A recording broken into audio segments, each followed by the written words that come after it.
CC ने चारों की तरफ देखा और कहा, जोसेफ, तुम आंखें, आईज हो। अहमद, तुम स्पीड हो।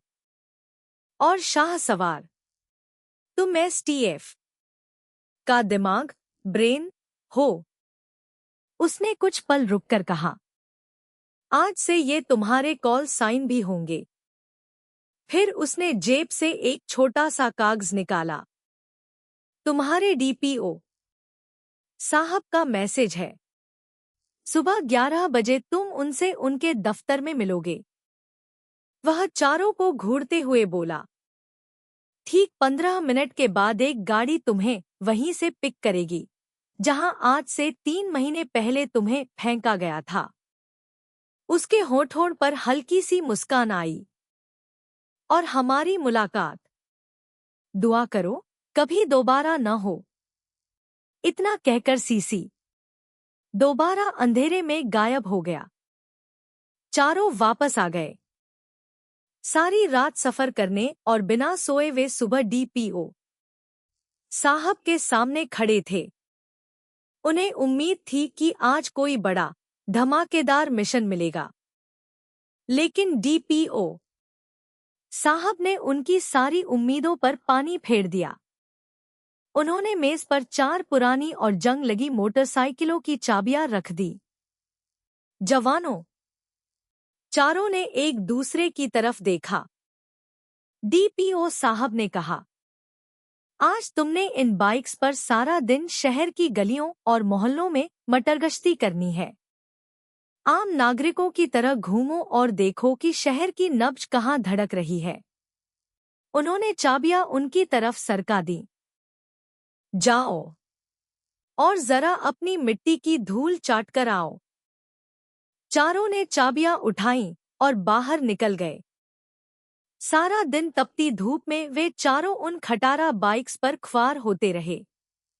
कभी बाइक बंद हो जाती, कभी ब्रेक जवाब दे जाते और कभी चेन उतर जाती। शाम को मदन सिंह पसीना पोंछते हुए बोला, ओहे शाह सवार, ये कैसा मिशन है? मैं तो समझा था कि हम हेलीकॉप्टर से उतरेंगे। यहाँ तो बाइक की चेन ही बार बार उतर रही है। शाह सवार ने उसे देखा और मुस्कुराते हुए कहा, तुम्हें अभी भी लगता है कि एसटीएफ में हर मिशन बंदूक से शुरू होता है। अगले दिन जब वे दोबारा सुबह 10 बजे डीपीओ साहब के दफ्तर पहुंचे तो उन्होंने बाहर खड़ी एक सफेद रंग की टूटी फूटी मेहरान की तरफ इशारा किया। उसका बम्पर लटक रहा था और इंजन से अजीब अजीब आवाजें आ रही थी। डीपीओ साहब बोले, आज तुम चारों इसी एक गाड़ी में जाओगे। उन्होंने उंगली उठाकर चेतावनी दी, लेकिन याद रखना, जहां तुमने इसे रोका ये बंद हो जाएगी। मदन सिंह का चेहरा उतर गया। डीपीओ साहब ने बात पूरी की, और इसे दोबारा स्टार्ट करने के लिए तुम चारों को धक्का लगाना पड़ेगा। उन्होंने फाइल बंद की। मुझे शाम तक शहर के मफासिल और बाहरी इलाकों की पूरी रिपोर्ट चाहिए।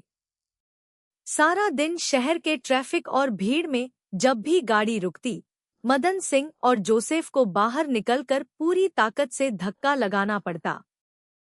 लोग उन्हें देखकर हंसते, कोई मजाक करता, कोई मोबाइल निकालकर वीडियो बनाने लगता, लेकिन वे खामोशी से अपना काम करते रहे। ये सिर्फ एक मिशन नहीं था, ये उनके सब्र का इम्तिहान था। पिछले 3 महीनों में उनके साथ इतना कुछ हो चुका था कि अब इन छोटी छोटी बातों से उन्हें कोई फ़र्क नहीं पड़ता था। शाम को वे वापस डीपीओ साहब के सामने खड़े थे। डीपीओ साहब ने उन्हें कुछ देर देखा, फिर कहा, तुमने सब्र दिखाया, तुमने अपनी तौहीन बर्दाश्त की। अब वक्त है अपने असली रूप में आने का। उन्होंने मेज के नीचे से 4 पैकेट निकाले। ये तुम्हारी नई यूनिफॉर्म है। फिर बाहर खड़ी गाड़ी की तरफ इशारा किया। और वो बाहर खड़ी गाड़ी तुम्हारी सवारी। उन्होंने घड़ी की तरफ देखा। 15 मिनट में यूनिफॉर्म, अपना असलहा और बाकी सामान लेकर मुझे यहीं मिलो। चारों ने एक साथ सैल्यूट किया। Yes sir. 15 मिनट बाद मीटिंग शुरू हुई। डीपीओ साहब ने मेज पर शहर का नक्शा फैलाया। उनकी उंगली शहर से दूर एक ऐसी जगह पर जाकर रुकी जो बरसों से वीरान और मुतरूक पड़ी थी। वह एक पुराना इंडस्ट्रियल जोन था। टूटी फूटी दीवारें, ऊंची घास और चारों तरफ उगी हुई खारदार झाड़ियां। हालत ऐसी थी कि दिन के उजाले में भी वहां जाने से डर लगता था। डीपीओ साहब ने गंभीर आवाज में कहा, ये वो जगह है जहां परिंदा भी पर नहीं मारता। चारों नक्शे की तरफ देखते रहे। लेकिन हमारी इत्तिला ये है कि यहाँ कुछ ऐसा हो रहा है जो शहर के अमन और अमान के लिए जहर है। उन्होंने नक्शे पर एक जगह निशान लगाया। तुम चारों ने वहां जाना है। उसके चप्पे चप्पे का मुआयना करना है। फिर उनकी आवाज और सख्त हो गई। लेकिन याद रहे, तुम्हारा वहां होना किसी को पता नहीं चलना चाहिए। अगर वहां एक पत्ता भी हिले तो उसकी खबर मुझे होनी चाहिए। मुझे कल सुबह उस जगह के हर एक इंच की रिपोर्ट चाहिए। शाह सवार ने सिर हिलाया। Yes sir. रात के 2 बजे एक काली वीगो उस वीराने से 2 किलोमीटर दूर घनी झाड़ियों के पीछे खामोशी से आकर रुकी। चारों ने अपनी काली कमांडो वर्दियां पहन रखी थी। चेहरों पर काला कैमोफ्लाज लगा हुआ था ताकि वे अंधेरे में पूरी तरह घुल मिल सकें। अहमद ने बेहद धीमी आवाज में कहा, दोस्तों, याद रखना, हम यहाँ लड़ने नहीं बल्कि देखने आए हैं। उसने जोसेफ की तरफ देखा। आइज, तुम ऊंचाई से कवर दोगे। फिर उसने मदन सिंह और शाह सवार की तरफ देखा। तुम दोनों मेरे साथ ग्राउंड पर मूव करोगे। चारों साये की तरह झाड़ियों में घुल गए। मदन सिंह, जो कभी एक पल के लिए भी खामोश नहीं रहता था, अब इतनी सावधानी से चल रहा था जैसे कोई शिकारी चीता अपने शिकार की तरफ बढ़ रहा हो। वे धीरे धीरे उस पुरानी इमारत के करीब पहुंचे। चारों तरफ लोहे का कबाड़ और टूटी हुई तारें बिखरी हुई थी। वहां का सन्नाटा इतना गहरा था कि दूर कहीं गिरने वाले पानी के एक छोटे से कतरे की आवाज भी धमाके जैसी लगती थी। जोसेफ ने अपनी इंफ्रारेड दूरबीन आंखों से लगाई। कुछ सेकंड बाद उसकी धीमी आवाज वायरलेस पर सुनाई दी। ब्रेन, 2 बजे की दिशा देखो। शाह सवार ने उसी दिशा में देखा। जोसेफ ने कहा, वहां एक पुराना वॉच टावर है। बाहर खाली है, लेकिन वहां एक मॉडर्न थर्मल कैमरा लगा हुआ है। वह कुछ पल खामोश रहा। इसका मतलब है, यहां कोई बड़ी गेम चल रही है। अहमद ने तुरंत वायरलेस पर सिग्नल दिया। पॉइंट सी पर एक अंडरग्राउंड तहखाना डिस्कवर हुआ है। वहां से गाड़ियों के ताजा निशान मिल रहे हैं। उसने चारों तरफ देखा। ऐसा लगता है कि यहाँ रात के वक्त बड़ी मात्रा में माल सप्लाई होता है। चारों दोस्तों ने उस रहस्यमय वीराने का चप्पा चप्पा छान मारा। फिर वे डीपीओ साहब के दफ्तर पहुंचे। उनके कपड़े मिट्टी से अटे हुए थे, लेकिन उनके पास उस जगह का पूरा डेटा मौजूद था।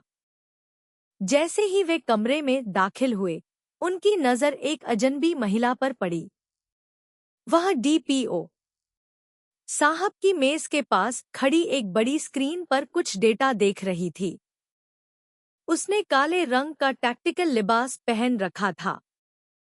बाल सख्ती से पीछे बंधे हुए थे और उसकी आंखों में ऐसी तेजी थी जैसे वह सामने वाले के दिमाग को पढ़ रही हो। ये इकरा थी, डीपीओ साहब ने कहा। ये इकरा है, इंटेलिजेंस और सर्विलांस की माहिर। उन्होंने चारों की तरफ देखा। अब से इस मिशन की डिजिटल निगरानी इनके हाथ में होगी। ये वहां के चप्पे चप्पे पर नजर रखेंगी और तुम लोगों को ग्राउंड पर गाइड करेंगी। शाह सवार आगे बढ़ा और अपना टैबलेट मेज पर रख दिया ताकि डेटा शेयर कर सके। जैसे ही उसने हाथ बढ़ाया, उसकी उंगलियां हल्के से इकरा के हाथ से टकराईं। दोनों की आंखें मिली।